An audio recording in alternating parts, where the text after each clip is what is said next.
Hi friends, welcome back to our channel మన army life. అందరూ ఎలాగున్నారండి?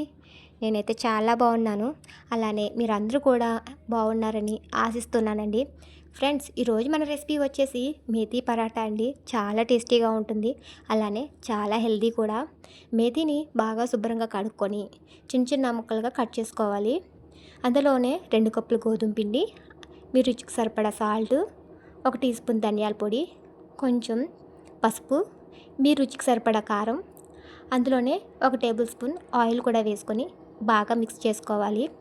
ఇది బాగా మిక్స్ అయిన తర్వాత కొంచెం కొంచెంగా వాటర్ యాడ్ చేసుకుని ముద్దలా అయితే కలుపుకోవాలండి. మనం చపాతీకి ఏ విధంగా కలుపుకుంటామో అలానే కలుపుకోవాలి. ఫ్రెండ్స్, ఇంకా మన ఛానల్ని ఎవరైనా సబ్స్క్రైబ్ చేసుకోకపోతే సబ్స్క్రైబ్ చేసుకోండి. అలాగే ఒక లైక్ కూడా చేయండి. ఫ్రెండ్స్, పిండి బాగా నానింది.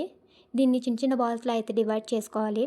ఈ ఈ బాల్స్ని మనం చపాతీలా ఒత్తుకొని వేడి వేడి పెనం మీద 2 వైపులా నెయ్యి వేసుకొని కాల్చుకోవడమేనండి. అంతేనండి, ఎంతో టేస్టీ అయినా హెల్తీ అయినా మేథీ పరాటా అయితే రెడీ అయిపోయినట్టే. Thank you for watching.